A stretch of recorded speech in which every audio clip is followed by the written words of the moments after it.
ఆ ప్రియ సహోదరి సహోదరులారా, ఈ దేహం శాశ్వతమా? ఈ బ్రతుకు శాశ్వతమా?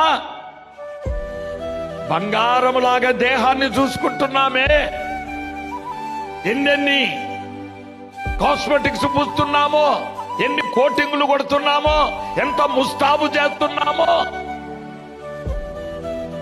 కానీ ఈ లోక సంబంధమైన అలంకరణ దేవునికి అసహ్యము.